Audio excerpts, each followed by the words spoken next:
प्रिय विद्यार्थियों, मैं धर्मेंद्र कुमार, सहायक प्रोफेसर हिंदी विभाग, राम जयपाल महाविद्यालय छपरा। आज के इस व्याख्यान में मैं रासो काव्य की चर्चा करूंगा। यह हमारे जयप्रकाश विश्वविद्यालय के हिंदी ऑनर्स के प्रथम वर्ष के प्रथम पत्र में लगा हुआ है। यह हमारे पाठ्यक्रम में शामिल है। विद्यार्थियों, रासो शब्द की व्युत्पत्ति रासरी धातु में घई प्रत्यय लगने से हुई है। रासरी धातु में भावार्थे घई प्रत्यय लगा हुआ है। गर्जन करने या शब्द करने के अर्थ में रासरी धातु का प्रयोग होता है। रासरी का विग्रह विद्वान दो प्रकार से करते हैं। रसा नाम समूहो रास, अर्थात रसों का समूह रास है, या जिससे रस की उत्पत्ति होती है या निष्पादन होता है, वही रास है। दूसरा विग्रह रासरी धातु का किया जाता है। रसोत्पद्यते यस्मात् सह रास, अर्थात जिससे रस की उत्पत्ति की जाती है या जिसके द्वारा रस की उत्पत्ति होती है, वही रास है। रास शब्द का क्या अभिप्राय है, या रास शब्द कहाँ से आया, या रास कहते किसको हैं, इस संबंध में आदिकाल के विभिन्न विशेषज्ञ विद्वानों ने अपनी विभिन्न प्रकार की मान्यताओं को प्रस्तुत किया है। हम उनमें से कुछ विद्वानों की मान्यताओं का अध्ययन करेंगे, कुछ देखेंगे। पंडित गौरीशंकर हीराचंद ओझा हैं। ये रास शब्द से रासों को व्युत्पन्न मानते हैं, जबकि आदिकाल के ही एक अन्य विशेषज्ञ पंडित मोहनलाल विष्णुलाल पंड्या गीत और वाद्य युक्त लोक नृत्य की परंपरा से आया हुआ इसे मानते हैं।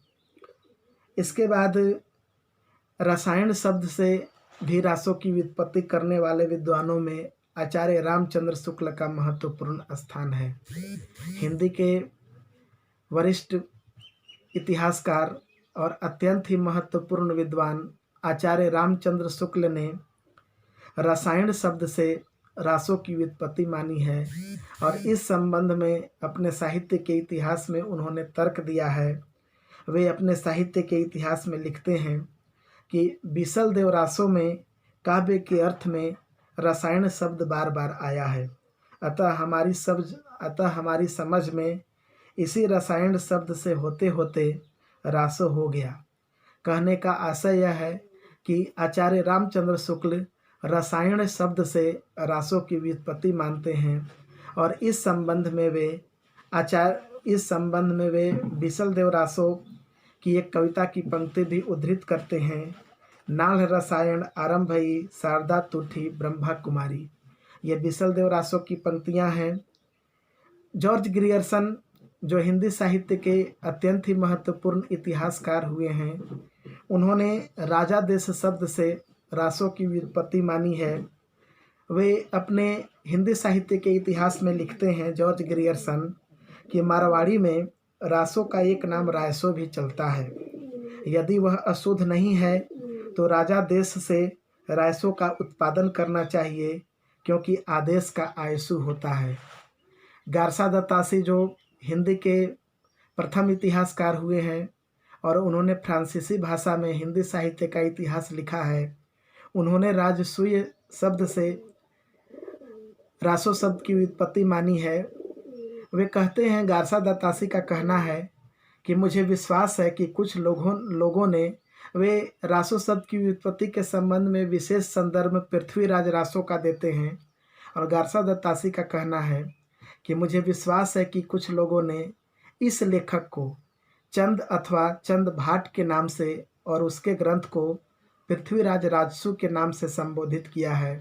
राजसु से रायसूय यज्ञ का तात्पर्य है। आशय यह है विद्यार्थियों कि गारसा दत्तासी जो हैं, वे राजसूय जो यज्ञ होता है, जो सनातन परंपरा में, हिंदू परंपरा में राजसूय यज्ञ किया जाता है, इसी शब्द से वे रासो शब्द की व्युत्पत्ति मानते हैं, और इस संदर्भ में वे पृथ्वीराज रासो की चर्चा करते हैं। महामहोपाध्याय पंडित हरप्रसाद शास्त्री राजयश शब्द से इसकी व्युत्पत्ति मानते हैं। इनकी मान्यता है, शास्त्री जी की मान्यता है, कि राजयश का अपभ्रंश रूप रायसा बना, फिर वह रायसा आगे चलकर रासो शब्द के रूप में विकसित हुआ। चंद्रबली पांडे हिंदी के जो विद्वान हैं, ये रासक शब्द से रासों की उत्पत्ति मानते हैं, और इनका कहना है, इनकी मान्यता है, पृथ्वीराज रासों के प्रारंभ करने के ढंग के आधार पर चंद और उनकी पत्नी के वार्तालाप से ग्रंथ का प्रारंभ हुआ। पांडे जी और आगे कहते हैं कि रासों की रचना प्रदर्शन हेतु हुई थी और पृथ्वीराज रासों के यश का गायन इस प्रकार करने की प्रथा थी। रासक आचार्य हजारी प्रसाद द्विवेदी हिंदी के अत्यंत ही महत्वपूर्ण समीक्षक और विद्वान हुए हैं। उन्होंने रासों की व्युत्पत्ति रासक उपरूपक से मानी है और वे कहते हैं कि रासक उपरूपक से ही रासों की व्युत्पत्ति हुई है। आचार्य हजारी प्रसाद द्विवेदी के अनुसार रासक एक विशेष प्रकार का खेल या मनोरंजन है और उनका ये भी कहना है कि रासक एक काव्य रूप है। पंडित विश्वनाथ प्रसाद मिश्र का कहना है कि रास में स्वार्थिक क प्रत्यय से रासक, ये रासक रासकु बना, यही रासकु रासौ हुआ और यही रासौ रासो बन गया। पंडित विश्वनाथ प्रसाद मिश्र का कहना है कि रासक से प्राकृत में रासा यह होते होते ब्रज में रासो, खड़ी बोली में रासा और अर्ध मागधी में रास हो गया। रासो शब्द भी इसी से व्युत्पन्न है। डॉक्टर माता प्रसाद गुप्त और डॉक्टर विपिन बिहारी त्रिवेदी रासा छंद से रासों की व्युत्पत्ति मानते हैं। डॉक्टर माता प्रसाद गुप्त का कहना है कि छंद वैविध्य परक रासक परंपरा अन्य काव्योचित गुणों के साथ अपने इसी छंद वैविध्य को लेकर आई। अब ये हमने विद्यार्थियों संक्षेप में चर्चा की कि रासो शब्द की व्युत्पत्ति के संबंध में हिंदी के विभिन्न विद्वानों और समीक्षकों ने अपनी क्या मान्यताएं प्रस्तुत की है या उन्होंने क्या कहा है। रासो काव्य परंपरा का हिंदी में आदिकाल में अत्यंत ही गौरवशाली इतिहास है और रासो काव्य परंपरा 8वीं-9वीं शताब्दी से जो प्रारंभ होती है, यह प्रारंभ होकर 18वीं-19वीं शताब्दी तक चलती रहती है और रासों के अंतर्गत छोटे बड़े मिलाकर 700 से अधिक ग्रंथ लिखे गए हैं। रासो काव्य परंपरा का जब हम वर्गीकरण करते हैं तो इसका वर्गीकरण हम विभिन्न आधार पर करते हैं, जैसे शैली के आधार पर, विषय के आधार पर, ऐतिहासिक रासो काव्य के आधार पर और इसके बाद कुछ पौराणिक रासो काव्य लिखे गए हैं, इनके आधार पर भी इनका वर्गीकरण करते हैं और धार्मिक रासो काव्य भी लिखे गए हैं। वर्गीकरण का यह भी एक आधार है। तो विद्यार्थियों, हम संक्षेप में किस के अंतर्गत कौन कौन से रासो काव्य लिखे गए, इनकी संक्षेप में मैं चर्चा करना चाहता हूँ, मैं चर्चा कर रहा हूँ। सबसे पहले शैली के आधार पर रासो काव्य की चर्चा मैं करता हूँ, ये होनी चाहिए चर्चा। ये सबसे पहले शैली के आधार पर 2 प्रकार के रासो काव्य लिखे गए। ये गीत नृत्य परक रासो काव्य लिखे गए जो जैन कवियों द्वारा लिखे गए। इसके अंतर्गत मुंज रास, बुद्धि रास आदि आते हैं और कछड़ी रास, देवंती गिरी रास, ये सब गीत नृत्य परक ये रासो काव्य हैं जो शैली के आधार पर लिखे गए हैं। शैली के आधार पर ही जो दूसरा रासो काव्य है यह छंद वैविध्य परक है। कहने का मतलब ये है कि इस प्रकार के जो रासो काव्य हैं वे आकार में बड़े हैं, जबकि गीत नृत्य परक जो काव्य हैं वो आकार में छोटे हैं। और छंद वैविध्य जो रासो काव्य हैं इसमें छंदों की बहुलता है। उदाहरण के लिए पृथ्वीराज रासो जो चंद बरदाई द्वारा लिखा गया है, इस पृथ्वीराज रासो में ही 26 प्रकार के छंद हैं और ये 69 समय में बटा हुआ है। संदेश रासक, पृथ्वीराज रासो, हमीर रासो, बिसल देव रासो छंद वैविध्य परक ही रासो काव्य हैं। जब हम विषय के आधार पर रासो काव्यों का वर्गीकरण करते हैं तो इसमें सबसे पहले रोमांचक रासो काव्य आता है। ये जो रोमांचक रासो काव्य है इसके अंतर्गत संदेश रासक, चंदन बाला रास, बिसल देव रासो इत्यादि का नाम लिया जा सकता है। अब्दुल रहमान कृत संदेश रासक यह एक विरह प्रधान काव्य है जिसमें जैसलमेर की एक स्त्री है जिसका पति विदेश चला जाता है। इस काव्य का सुखांत होता है। चंदन बाला रास आशिगु कवि द्वारा रचित है, जबकि बिसल देव रासो नरपति नाल द्वारा रचित है। जो बिसल देव रासो है यह प्रेम श्रृंगार और वियोग का प्रमुख काव्य है। ऐतिहासिक शैली के आधार पर रासो काव्यों की संक्षिप्त चर्चा करने के बाद हिंदी में आदिकाल में ऐतिहासिक रासो काव्य भी लिखे गए, जैसे दलपति विजय, खुमान रासो, ये 9वीं शती में लिखे गए। इनका विषय ये जो दलपति विजय और जो खुमान रासो द्वारा लिखा गया 9वीं शती में, इसका विषय है कि इसमें चित्तौड़ नरेश खुमान की वीरता का वर्णन किया गया है। नल सिंह भाट ने विजय पाल रासो की रचना 11वीं शती में की। इसमें विजयगढ़ के शासक विजयपाल के शौर्य एवं पराक्रम का वर्णन है। सांगधर ने हमीर रासों की रचना की। इसका रचना काल अज्ञात है। इसके जो 8 छंद हैं वो प्राकृत पेंगलम में उपलब्ध है। नरपति नाल ने बिसल देव रासो की रचना 12वीं शताब्दी में की। यह लौकिक विरह का संदेश काव्य है।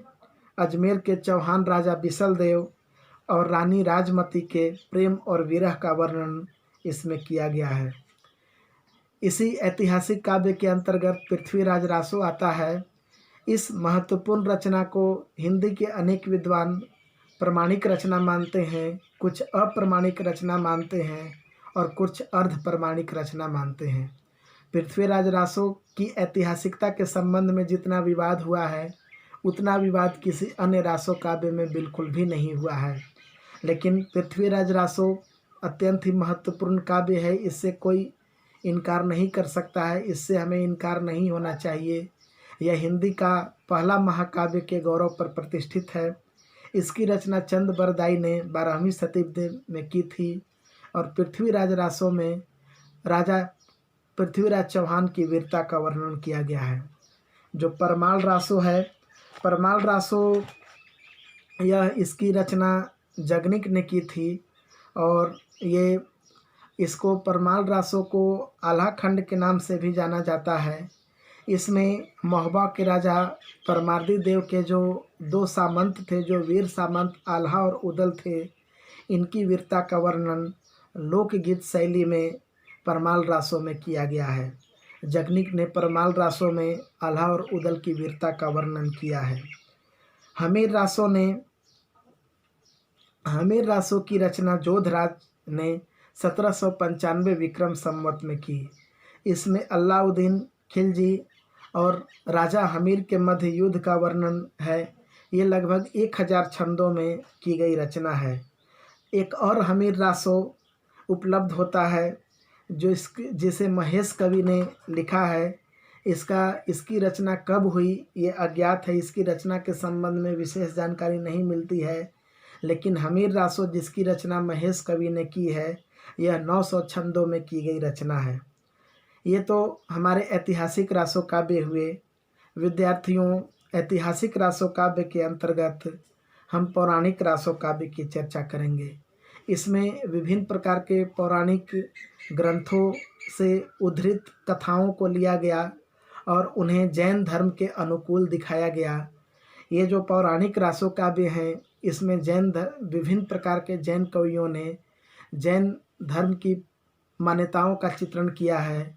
जैन धर्म की जो मान्यताएं हैं, जैन धर्म के जो नियम कानून हैं, इनको उद्धृत किया है अपनी रचनाओं में। और ये जो पौराणिक रासो काव्य हैं, इसमें जैन धर्म का साहित्य भी हमें प्रचुर मात्रा में उपलब्ध होता है। शालिभद्र सूरी ने पंच पांडव चरित रास की रचना 1410 विक्रम संवत में की। इस शालिभद्र सूरी में 5 पांडवों की कथा है और इसमें यह बताया गया है कि पांडवों द्वारा राज्य ग्रहण कर लेने के पश्चात वे जैन धर्म में दीक्षित हो गए थे। इसके बाद धार्मिक रासो काव्य की भी रचना हुई है, जिसमें ये भी अधिकांशतः जैन कवियों द्वारा रचे गए हैं। जिनदत्त सूरी ने उपदेश रसायन रास की रचना 1200 विक्रम संवत में की, जिसमें 80 पद्य हैं, जिसमें 80 छंद है। आसिगु कवि ने 1257 विक्रम संवत में जीव दया रास की रचना की, जिसमें 53 छंद हैं। शालिभद्र सूरी ने भरतेश्वर बाहुबली रास की रचना की, जिसमें 203 छंद हैं और इसकी रचना 1241 विक्रम संवत में की गई। शालिभद्र सूरी जो पुस्तक है, इसमें भरतेश्वर बाहुबली रास ने भगवान ऋषभ देव के 2 पुत्रों के मध्य राज्य के लिए हुए संघर्ष का वर्णन किया है। यह वीर रस के पश्चात शांत रस प्रधान रचना है। इसकी भाषा पुरानी हिंदी और राजस्थानी का मेल है। इस पुस्तक के आधार पर हम यह भी कह सकते हैं कि पुरानी हिंदी और राजस्थानी के रूप में ही अपना आकार ग्रहण कर रही थी। बहुत से विद्वान शालिभद्र सूरी की इस रचना भरतेश्वर बाहुबली